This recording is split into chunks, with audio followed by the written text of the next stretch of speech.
Welcome to Expedient Means with Lin A. Wei on Time Monk Radio. Lin currently resides in China and is a founder and head teacher of Guizhen Philo-Cultural Society. He has extensive experience in Buddhist and Taoist meditation, Qigong, martial arts, and traditional Chinese medicine. To learn more about Lin, please visit his website at www.guizhenhui.net. This program is dedicated to exploring various facets of these teachings with hopes of making the knowledge more widely accessible. Thank you for joining us. Hi, Lin. Thanks for joining us again. Today's topic should be an interesting one. I thought we could maybe discuss sexual energetic practices or sexual cultivation practices. Right. I'm sure a lot of people are interested in this one. I would assume so, based on a lot of the things I've read online, and a lot of the discussion forums tend to always come back to this topic, so it's probably fitting that we discuss it. Okay. I guess the main one you always hear about is the 100 days of celibacy to build up the sexual yang energy. What are your thoughts on that? Do you think that that's a valuable technique, a dangerous technique? What do you think? Well, if one had let's put it this way, there's a prerequisite for everything. Like before going to first grade, usually one goes to kindergarten. Before going to college, usually one gets a high school diploma or a GED, stuff like that. So let's liken it to an academics and education in that sense. When we're going to talk about sexual practice and working on the 100-day method, there should be steps taken prior to even starting the 100-day method. You can't just one night have sex with your partner and then the next day decide I'm going to go 100-day practice when you're full on in desire to go and have all the sex you want, or everything you feel. You still want to go and do it. It's going to be kind of a tough 100 days. You probably won't get past the first 3 days, maybe even the first week. Some people have exceptional control and can go about 2 or 3 weeks before they fall out. Some can go up to 3 months. It really depends on the person. But generally, there should be a prerequisite of practice before you start the 100 days. So it's a safeguard for your practice, safeguard for your mind, safeguard for your body, your energy. And so you don't go wasting your energy or wasting the effort you gave for the first start. Usually, when one starts a practice, they go full gung-ho, very strong right in the beginning. The first few days, maybe a week, they're really strong, and then their effort starts to wane, become a little weaker. They start falling off, and then they lose their everything they gained. They lost it. They fall off the wagon basically, and go and have their fun, and they feel bad. They want to go back and try again, but they can never seem to get past a certain state. Maybe it's a month. Maybe it's 2 weeks, or maybe it's whatnot. There should be prerequisites. It seems like when you are practicing semen retention, for lack of a better term, it's like after a certain period of time, the energy just tends to pull down towards the sexual centers, and it's almost like you have no control over it. It's like it wants to escape. Yeah, kind of take a fish out of water and see what they do. That's what you'll call the sexual desire. You take a fish out of water and they're flopping all over the place. So they want to go breathe again. Well, for them, breathing is being in water. For us, we'll suffocate if we breathe in water, unless you do internal breathing. Another topic, another show. What happens? I'll give you an example from myself, my own experience. When I was younger, probably around 6 years old, I didn't know that this was a practice. My father taught me to... he didn't actually physically show me. He just verbally expressed it. Thank God. When you go to the bathroom and you're relieving yourself of your urine retention, urination, in mid flow, try to hold, and then let it go, and then hold again, let it go. You build up your strength down there. He said, you'll be really glad for this practice later on in your life. And I had no clue what the hell he was talking about. I was 6 years old. Years down the line, I would say 15, 16, it hit me why he taught me that practice. I mean, after he taught it to me, I did it. I was a little kid. My father says something, I'm going to do what my father says, or, I was not afraid, but you want to respect your parents, or you just want to listen. So I listened. So I would do it. And I would do it all the time. Every time I went to the bathroom, I stopped in mid-flow. I did exactly how he said. When it came down to 15, 16, and, time comes around for us in the West, it's a little quicker that we'll go and have a partner or whatnot. What happened? I realized why. Because you last longer. You learn control of yourself down there. So that builds up some skill. That's one practice for those out there who want to have a little basic practice. There you go. Start urination retention. You slow down right there. You slow it up, you control yourself, and then eventually you'll be able to withstand some time. You'll be able to stand out longer. But with the retention practice, you got to be careful anyway, generally. So that's just sort of like flexing the muscles, I guess, type thing would enable you to flex. Kind of... Look, you exercise your biceps, you make them stronger, and then you flex them and they're hard. Right? And you can last longer by holding something heavy. You can hold it out longer. Same thing that happens down there. So, that was my... Sorry, I was just going to say, so going back to the question about the energy wanting to leak out, I know my own experience when I was, engaging in some of these practices. What tended to help me was if I felt those urges building up my sexual centers, I'd sit down and meditate, and it's almost like that would recirculate the energy throughout my body. Yes, see, that's very good. When we have throughout the retention practice, generally, if you're not releasing, down there, it builds up. Energy builds up there. Why? Because it's so used to going there. It's like an unbridled horse. It just wants to go everywhere, and since that's its doorway out, it wants to go down there. And it's going to build up and be like this water behind a dam that's slowly cracking, and the crack is getting slowly larger and larger, and things start to leak, and all of a sudden, boom. Most people experience wet dreams. Or when they're sleeping, night ejaculation. When they're sleeping, they leak at night. Or when they're going to the bathroom, they're releasing sperm in their urine. You'll be able to see that things are getting built up. What happens when you're doing cultivation practice and you're slowing down your release of things, it builds up down there. And what you just said, that method of meditating, it's very good, because what builds up down there? It's not liquid that builds up. It's energy that builds up there, yang energy. It wants to be released. It wants to go somewhere, and that's its door, like we said before. So when you meditate, you take that energy, and since you're concentrating your mind, that energy will start to go somewhere else. Since your mind is not focused on the lust or the desire for sex, it's going to dissipate. If we don't concentrate our mind to specific practice, it'll dissipate, and you wasted that energy. That energy is so beneficial for you. So in the meditation, like you said, it recirculates throughout the body. It's very good because it nourishes the rest of the body that way, kind of like oiling up the gears, so to say. The brain, the rest of the glandular systems, the internal organs, and the bones, and the whatnots in the body. So it's good. So are you better off when you engage in this, on this path, are you better off not having sex at all? I know a lot of times when people are in relationships, that's difficult because it affects other people in the relationship. Yeah. But are you better off not engaging at all, or are you better off engaging and trying to retain your semen? Well, this becomes another problem, because it becomes where when you're having sex and the energy builds up so much where you're just ready to blow, you're ready to go. Give it all you got. And you lose control. The sensation gets so strong that you just let it go. And you're like, oh man, I should have tried. It's so hard when you're trying to hold it back and still continue. So when we are in the actual act of stopping yourself from ejaculating is very difficult.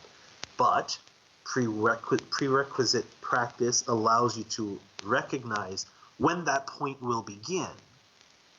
When we can know that when it's going to begin, that feeling of going overboard where you have lost control of that sensation and lost control of yourself down there, if you can recognize that point, then you can start slowing your slowing your pace down, controlling your breath better, and you can maintain that last step within your activity, extracurricular activity, and that's basically it. So for those doing retention practice and engaging in sex, it's going to be very difficult to hold back because you're engaging in the actual thing you want to stop. You're engaging in the sexual desire when you want to slow it down and stop it.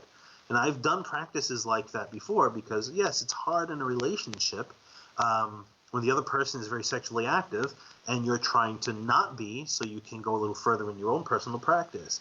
So what do? You got to compromise, but it takes a lot of practice to compromise and maintain yourself. So it's either you let the other person get the gratification and you don't get that last bit of gratification. Your gratification is maintaining your energy, staying stronger, staying more alive, more vibrant. So the other person don't feel too bad. Some people feel bad when you don't, go all the way. They feel like they didn't accomplish what the goal was supposed to be.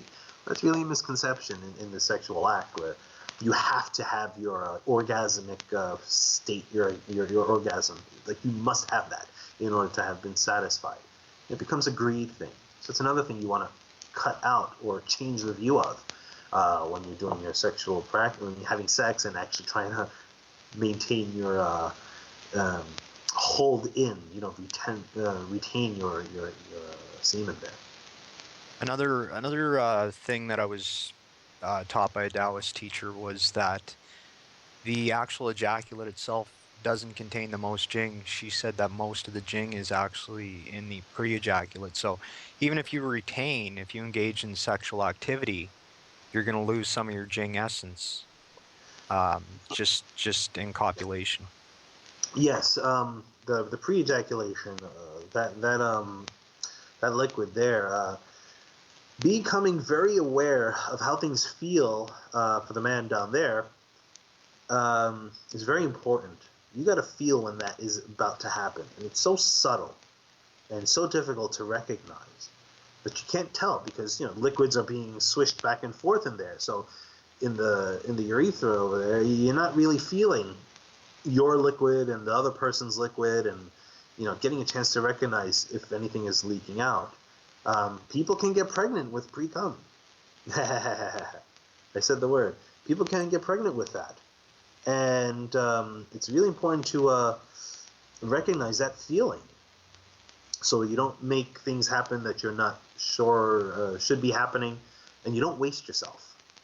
Very important. I know some schools of Taoism, they actually encourage sexual activity.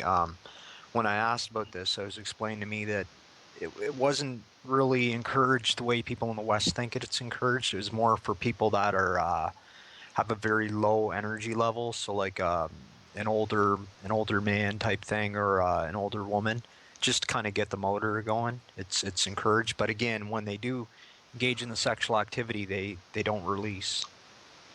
Right, because then you're just wasting everything that you're supposedly supposed to be gaining. See, that's why the dual cultivation, we'll call it, which is almost commercially known as dual cultivation, is really should be done. It really should be done by those who have some ability to control, have some wisdom or some ability to control. So if you're just doing it to gain some energy and all of a sudden you have your orgasm, well, you just wasted what you got. When you're doing the practice with being an older man or an older woman with a younger partner and whatnot, you don't want to let all that energy go. There's methods that are, it's a safeguarding method that when you're having your activity, you're in your activity, you concentrate on your breath. You concentrate on circulating that energy between the person, the other person. So you're locked at the lips, you're closed at the lower gates. Well, basically, I'm using that kind of talk. The lower half is locked into each other, the upper half is locked in, and you're concentrating or maintaining concentration on circulating that energy between the two. That will generate energy throughout the body. That will revitalize a person. But once you get to the gratification stage and let it go, you wasted all that energy for nothing. It's like you filled up a cup and all of a sudden you decide to put a hole in the bottom of the cup and keep filling the cup when it's just leaking out anyway.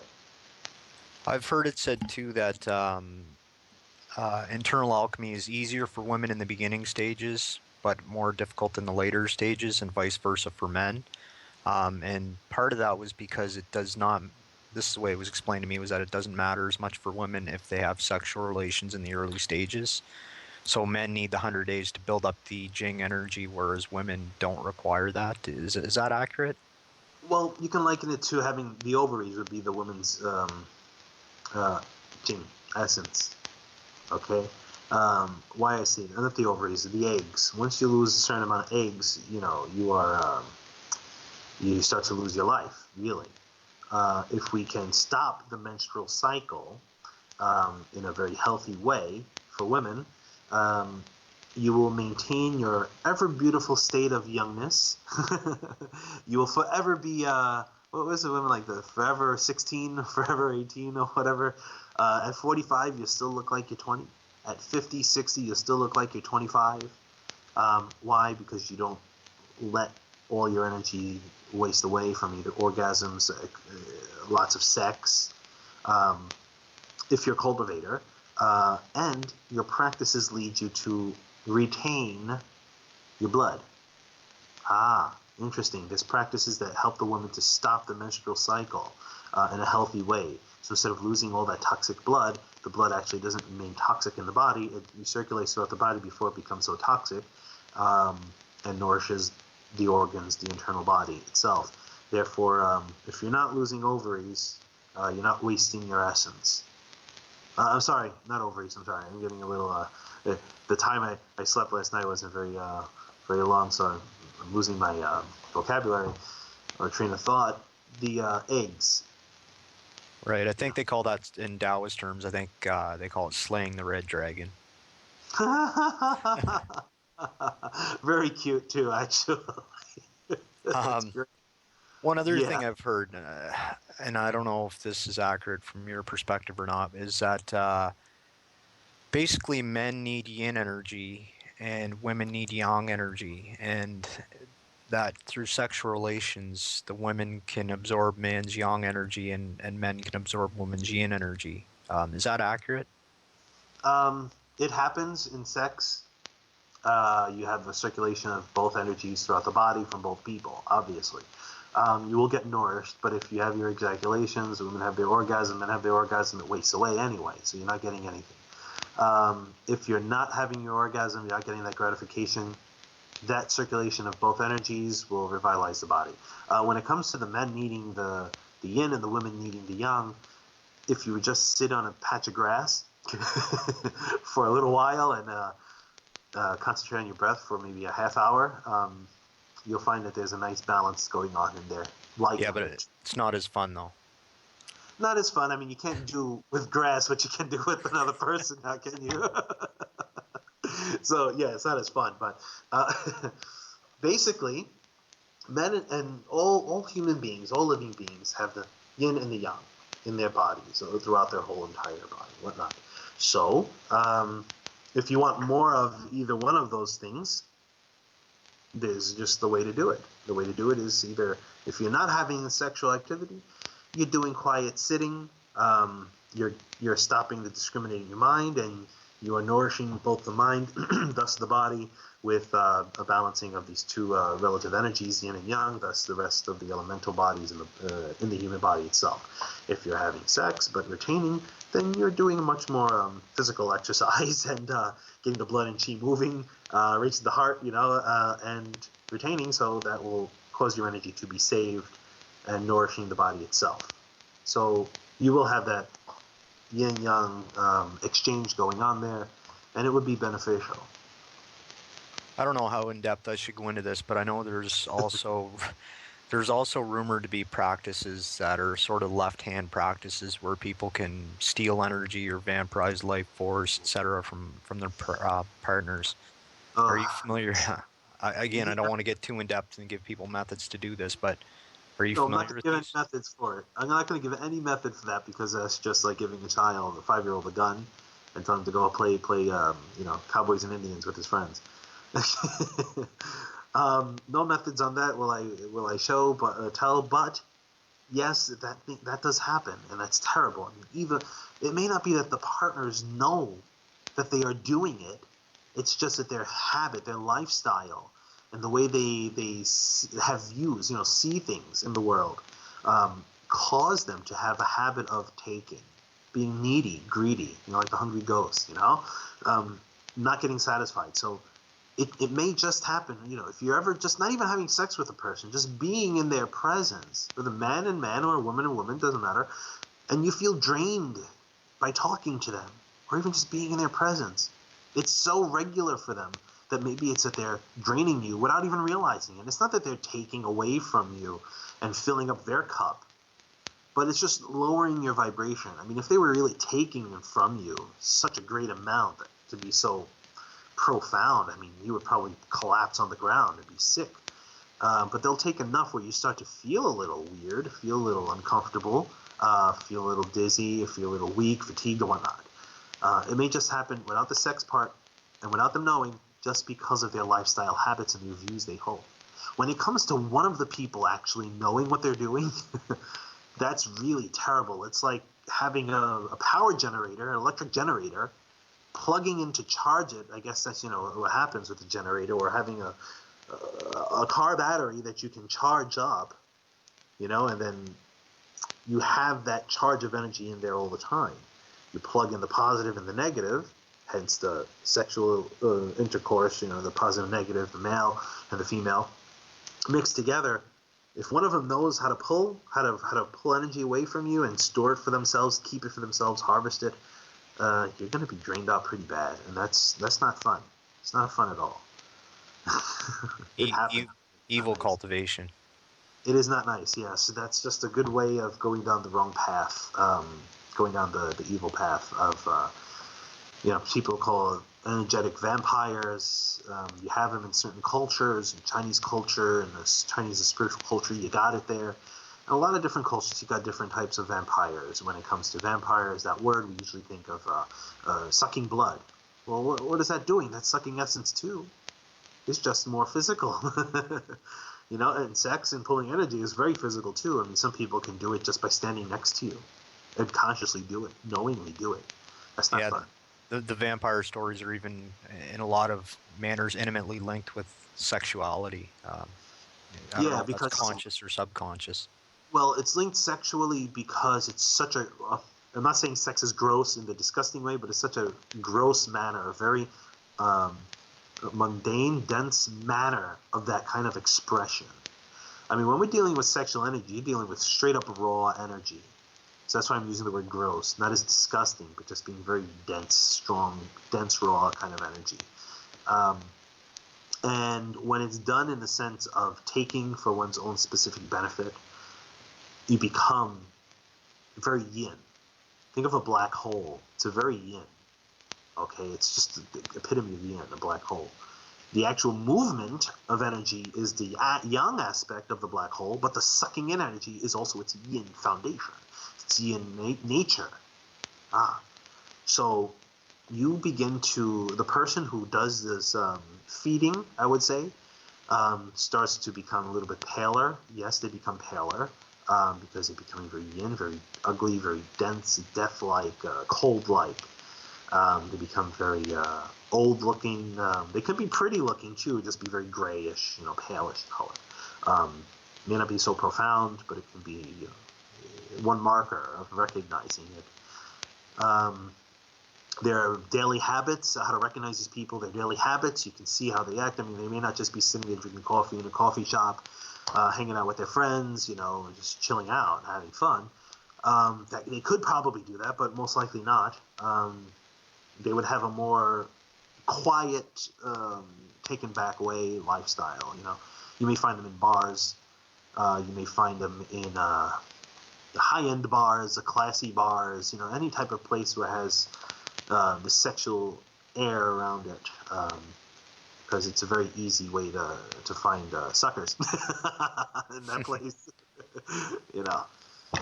All right. Well, I don't want to go too far down that path. I just thought we should maybe. It'll eventually get into the actual reasoning and the methodology, and that's just going to poison. We don't want to do that. Right. So why don't we get a little bit more into the meat and potatoes of what's going on in the alchemical process? So again, the first step in many systems is the 100 days, et cetera, of retention. Do you want to get into what that's trying to accomplish and then what the Yeah, objectives are? that's good. That's good. Yes, we'll start up with that. It's safe. The 100-day practice is for you to gain the concentration strength to focus, to build up, focusing power, build up concentration power. It's there to also help build up your energy, to make your energy stronger, which thus makes your mind stronger, which thus, if your mind is stronger, energy is stronger, your body is stronger, your immune system is stronger, you become less able to get small sicknesses, cancers or whatnot for that short time. I mean, who knows? Things can fester for many years, and then all of a sudden, 10 years down the line, you got sick, and boom. You can't find out why. But anyway, you make your immune system stronger, your Wei Qi, or that protective energy emanating from your body. Some people call it the aura. People call it the aura. In practice, we'll call it the Wei Qi, the outer protective energy. Okay, the 100-day practice is there to further strengthen what's already present.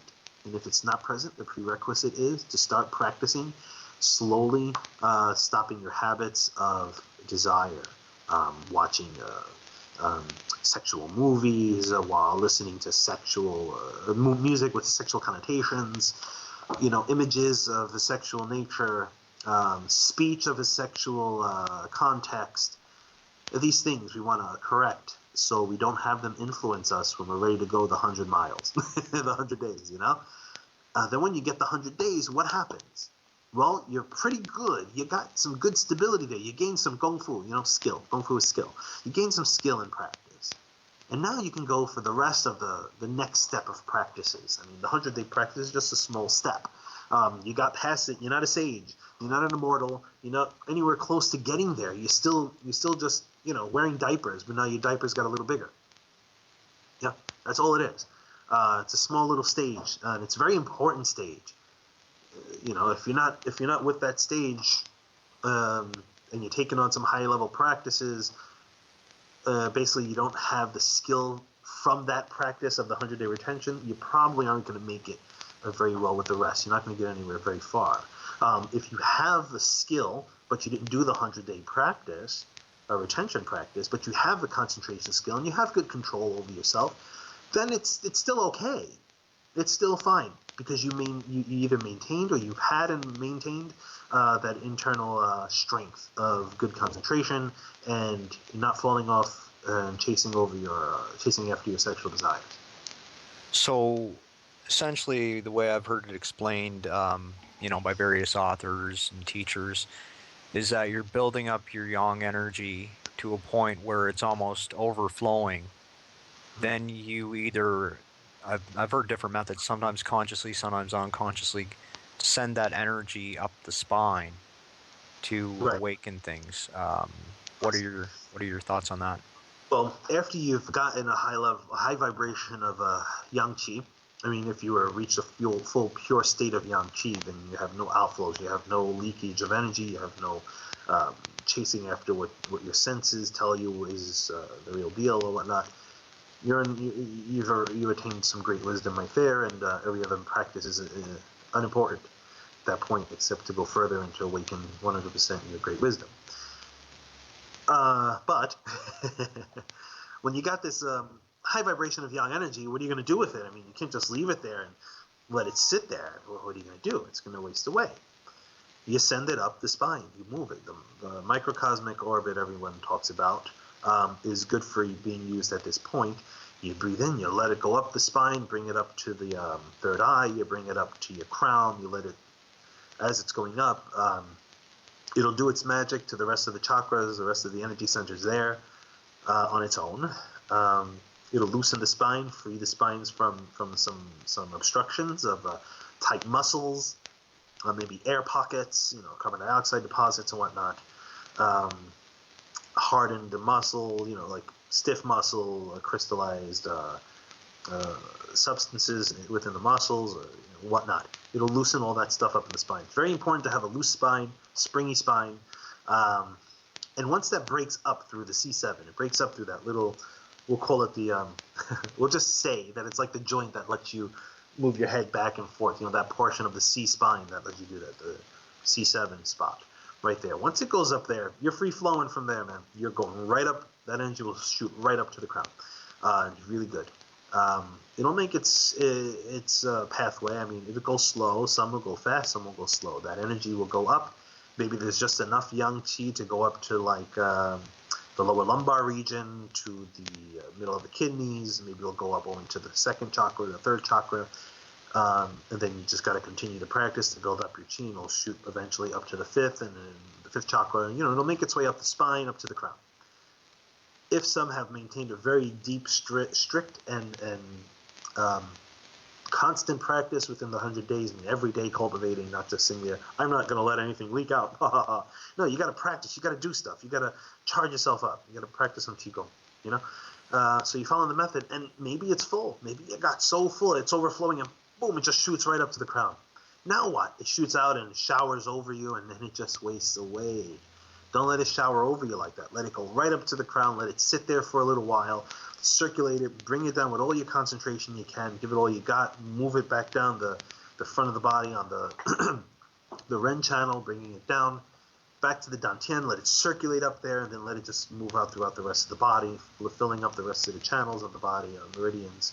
You know, the greater microcosm, the greater cosmic orbit. You know, the bigger one. The term leaves me at the moment. And it just saturates the rest of the body. Now, don't think that just because you do in the microcosmic orbit that energy isn't saturating the body. It is saturating every aspect, every fiber, every cell, everything in that body. It's just you're just focusing it in one area, but it's radiating throughout the rest of the body. So that 100 days is preparing you, but it's actually not just preparing you. It's taking what you've had done already. If you've done any prerequisite training to develop your concentration for your 100 days, it's taking that and building the house. It's like building on top of that foundation, making the foundation stronger, and then it starts to create a good structure. Now, after you've done your 100 days, you got to go into something else because, you know, you just opened the door. You know, you still haven't stepped into the door yet. Haven't been saturated by the bright light.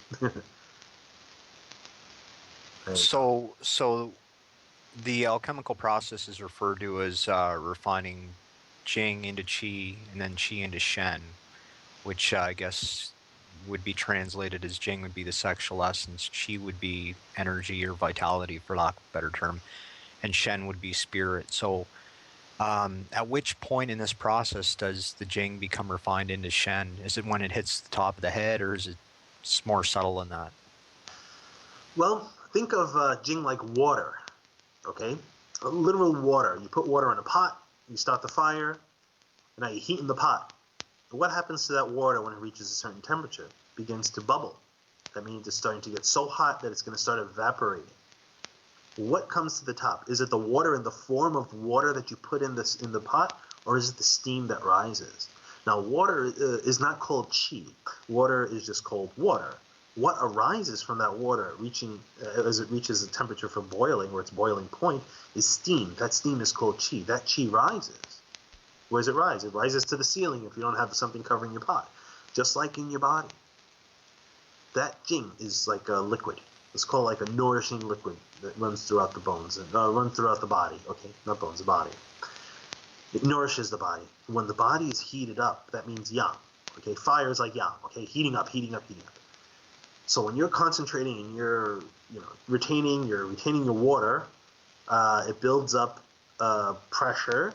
That energy doesn't go anywhere. So that energy that's staying in one spot or staying in the body, it's not going anywhere. It's getting frustrated. It's moving. It's vibrating. It's creating heat. It's creating friction, which creates heat. Now, when you're applying your concentration power to it, you're adding more fuel. You're adding fuel to the fire, basically. And you start heating up that water, that nourishing energy. It starts to transform. And when it's full, when that energy becomes, or when that water becomes, you have enough or a lot more water in there, when you have enough energy in there, or nourishing liquid, you have enough jing in there, it gets so hot that it starts to, quote unquote, evaporate, and it starts to rise up. That's what rises. The transformation happens when is hot enough, when there's enough, how do I say it? There's enough concentration applied to where you're focusing, and then it'll just happen. It may happen in 3 weeks. It may happen in 3 months. It could happen. Depends on the person, really. I mean, the person's capacity is different. Not their mental only, but just what the they have. 100 days then is obviously just a general guideline, right? Yes, yes, sir. But it's good to stick through it because you don't know when it's going to happen. When it's ready, you don't watch. They say when you watch when you watch a boiling pot of water, usually you watch the pot never boils. You sit there going, "Come on, man, damn it, come on, come on, come on." I want to make my coffee. I want some tea. So you can't sit there wondering when is it going to happen. You'll let it happen on its own, and it will just happen.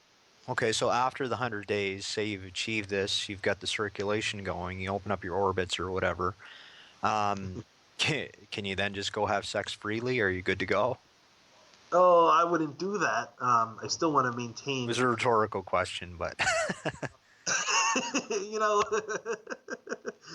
got me good. No, you don't want to do that because then you just wasted what you did.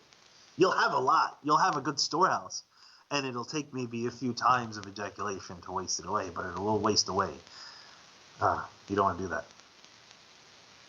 So why do you think in the West that these practices have taken such root? I mean, I can obviously say, the West is so focused on sexuality and materialism and everything that maybe that's why. Is that sort of your view as well? The West has this foundational idea that, culturally, if it feels good, do it. So if it feels good, it must be good for you. If it ain't causing pain, no harm done. It's not bad for you. Like the doctor says, if what you're doing doesn't make you feel bad, just keep doing it. You're not sick from what you're doing, then keep doing it. So the West, the cultural basically, in that sense, in the sexuality sense and desire sense, is just to go for it. It's normal. It feels good, so go and do it. There's nothing wrong with it because it feels good. It became so normal, that kind of idea, that everybody does it and believes that it's good for you. And there was no real reins in the Western culture for it unless you were doing actual cultivation practices of Western traditions. I know, like, a lot of these probably originated in monasteries where you wouldn't have a lot of the distractions that we have in modern society. So, I mean, it's probably not as easy as people think to, even although the methods are freely available, actually achieving results in the West is probably not all that easy a thing to accomplish. True, very true. But it's also very good to have such obstructions right there in your face when you're trying to accomplish what you're doing, because it makes you keep a check on your mind. It's like the poking you in the side of the ribs. You just broke your ribs, and you're like, I gotta stay still and not move. And then you forget that you have a problem with your ribs, and you make a short movement, and the sharp pain just hits you on the side. And you go, oh, I can't do that. Having the obstruction in front of you when you're trying to break through the obstruction lets you know that you still got a lot of work to do. So keep going. Like I was asked once, I had my school was right in the middle of a busy avenue, big avenue, my old school. And I was asked when I was doing a lecture by a professor, is it better to have meditation practices of having to be nice and quiet and attain the inner stillness and inner peace in a busy, populated commercial area, or is it better to have it in a nice, peaceful place like mountains, rivers, whatnot? And I said, well, both are beneficial, but only one of them really tempers you. And that one obviously is the city. So trying to break through your sexual practice or the sexual obstructions through sexual practice, first develop a little strength, a little skill, a little bit, do a little refraining from sexual things that influence you sexually. Refrain from it a little bit, and then go. A method is to go and with your partner, have a little entertainment with each other and see how much you can handle. If you find yourself getting to a point where you're going to lose control, slow yourself down and recognize that you can only go so far before you fall. That will help you get stronger. I know. Oh, sorry. Go ahead. Oh, go ahead. That basically was the. Well, I was just going to say, I know one of the things that's helped me when I've engaged in these practices, as a red-blooded Western male, you see a pretty woman, all of a sudden your eyes pop out of your head turns, you start to heat up. One of the things that I found helped me would be, instead of looking at other people as sexual objects, just sort of visualize them as, say, a mother, a sister, like try to take the sexual glamour away from, other people and just try to see them in a more pure form. Right. That's a good method. That's an expedient means to attaining your goal. That's a very good method. I did that method too many years ago. Seeing as a teen, Western teen, desire is all over your face. You wear it on your shoulder. So I know what you mean. You see a pretty woman and you're like, whoa, my God, she's really pretty. And that when I was young, I really wanted to break through that obstruction. So I had to recognize that obstruction. So it was seeing women as sexual objects first, not entertaining the fact, not actually going to talk to them like as though that was going to be the deal, but seeing it. And then I can recognize why that is the way it is, why people view women as such things, or even women view men. I mean, I don't view men in that way, but for women, how they view men in the sexual manner, basically it lets me see the origin, and then you break through the facade, the viewpoints of the societal way of seeing women the way men do. Your method is very good. See any woman as your mother, as your relative, which would basically make your ego say, "Oh my God, no way! Oh man!" You don't even think about sex with that woman at all. And that's good. Eventually, you won't need that method, and you would have built up enough. You built up the habit of seeing women in a different manner, and stop your mind, your grasping mind, to entertain thoughts of sex. So that's a good method.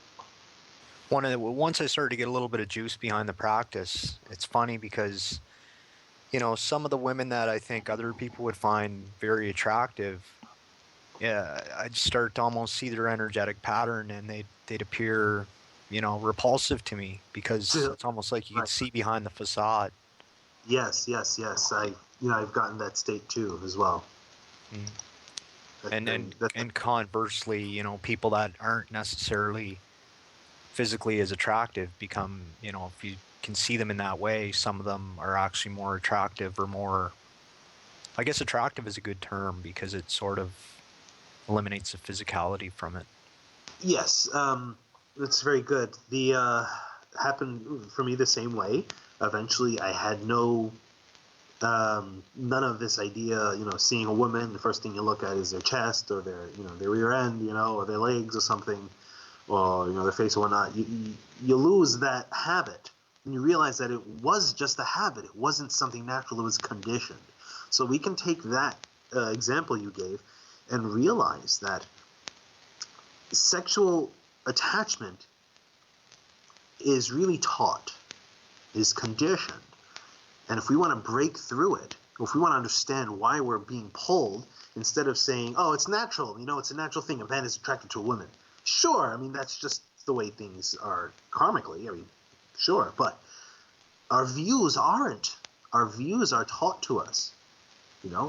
As a child, you're not looking at women as sex objects. You're looking at them as disgusting. You're like, ew, don't touch me. You have a little baby, a little 5-year-old kid, and a girl touches his shoulder or his hand and says, oh, that's, I got the cooties. They don't want to get touched by a girl. The girl don't want to get touched by a guy, a boy.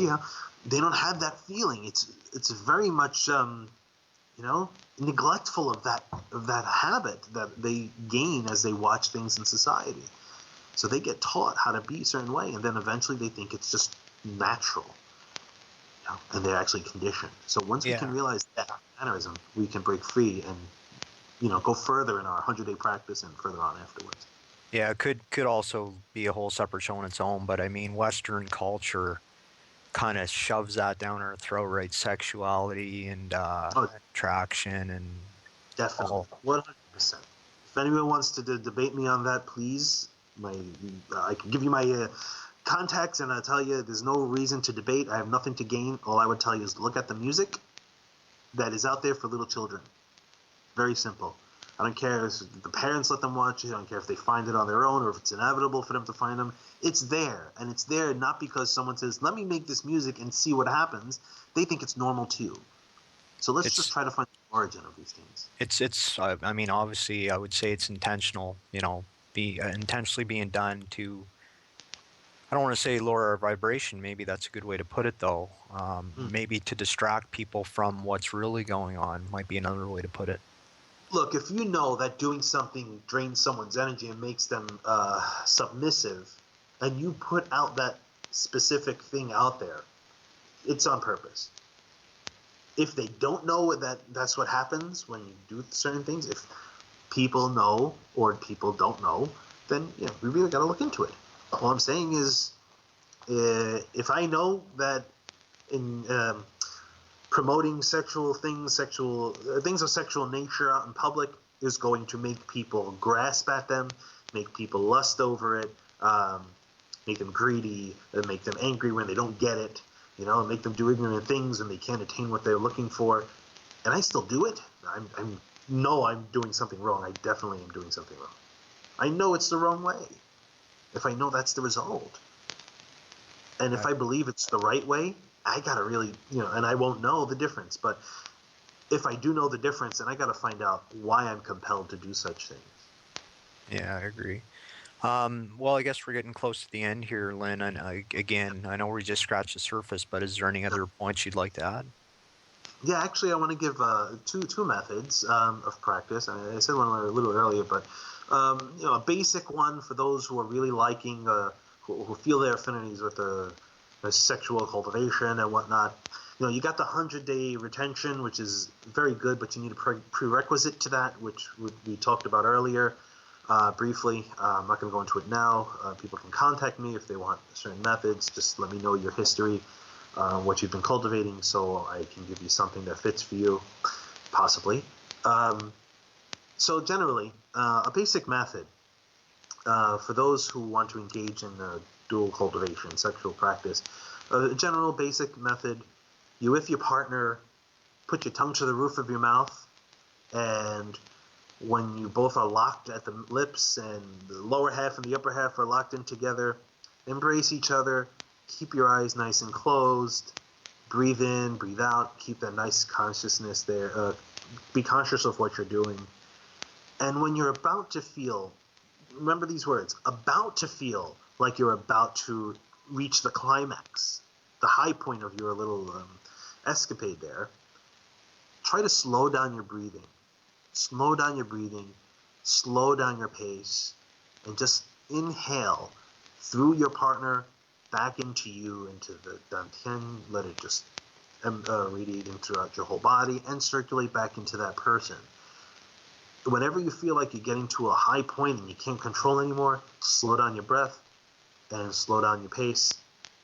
That way, you don't lose what you're gaining, and you don't shock the other person when you're going over the edge.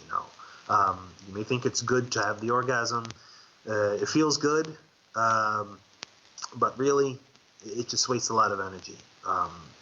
So that's just a very general, basic method for those who like to investigate what that feels like. For the next one, which is a little bit more in depth, it's the retention at the orgasm, holding back. And a lot of people say, "Oh, that's really bad for you. It's bad for your body down there. It causes a lot of stagnant chi and causes sickness." What causes stagnant chi? It's not moving energy at its high point. That's all it is. And what happens is when it's stuck in one place for a certain amount of time, it becomes poisonous to that area. When you're about to have your orgasmic experience, both men and female. Well, for the men at this point, going to the female aspect, we could probably make a female cultivation session at some point. Lecture at some point.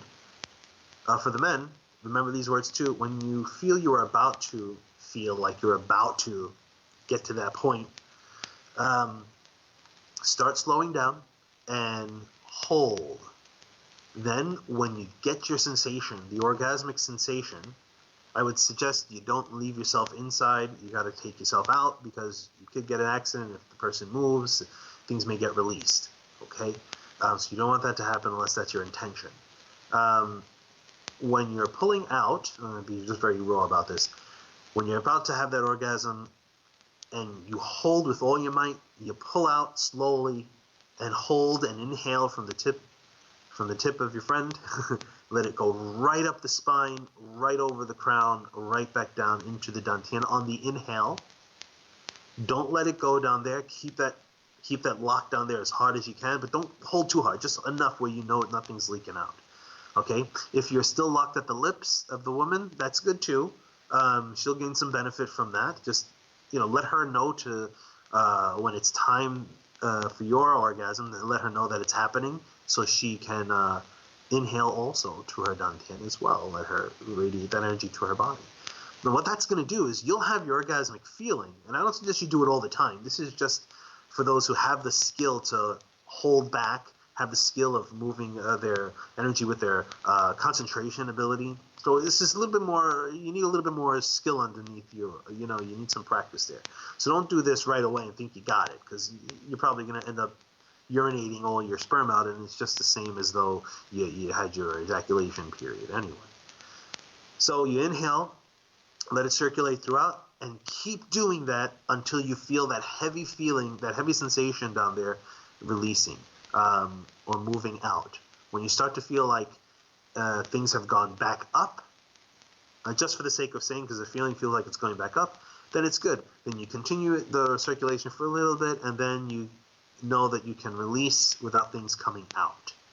And that's a good way to maintain your energy without releasing your essence, and also letting that orgasmic feeling circulate throughout the body. The reason why it goes up the spine, you want it to go up the spine to nourish the brain, nourish the glandular system on the way up. And energy will radiate throughout the body, so it'll nourish the glandular system, nourishes the nervous system. When it goes up the spine, it's good for your nerves, nourishes the brain, nourishes the organs, and it maintains that energy. You won't leak out as much. You still, radiate a little, and some will leak off, but it's not going to be as much as if you just left the door open and everything just runs out. So you got your a little bit more in-depth method, and I'm telling you it's in-depth because you need some practice before you can do that. The method of urinating and holding and letting it go and holding is good. Eventually the burning sensation, the beginning of the practice goes away, and you just have a strong muscle down there. And you'll be able to hold without feeling any pain. And don't worry, pain is weakness leaving. Don't let it take you away from thinking it's no good for you. Some pain is okay as long as you know what you're doing, or know that you're doing the practice and you're getting a little discomfort. It's okay. As long as that discomfort goes away. If you end up feeling really bad, maybe the practice isn't good for you. But generally, it doesn't do any harm. Retention practices or holding back practices, as long as you know how to move energy and move your breath, it's not going to cause you harm at all. And that's basically it. Later shows will probably have a little bit more discussion on in-depth methods and their reasoning, their principles behind it, why people shouldn't just flippantly do dual cultivation. And one of the reasons is just because you need more practice, control your desires, control your mind, and don't get taken by your senses. We say in Buddhism, taking the thief as the son.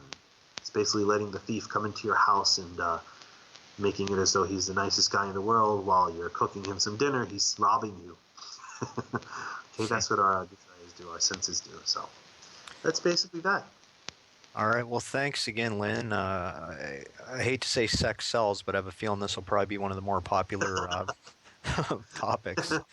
and it needs a lot more discussion, but it's good. It's good. I'm glad we can touch on this subject and get further on it later. All right. Well, I look forward to exploring it more fully down the road. Thanks again, Lynn. Excellent. Thank you very much. Thank you for listening to Expedient Means with Lynn A. Way on Time Monk Radio. Please tune in next week for a discussion on recognizing states along the path. To quote the final chapter of the Tao Te Ching, the sage does not accumulate. The more he assists others, the more he possesses. The more he gives to others, the more he gains.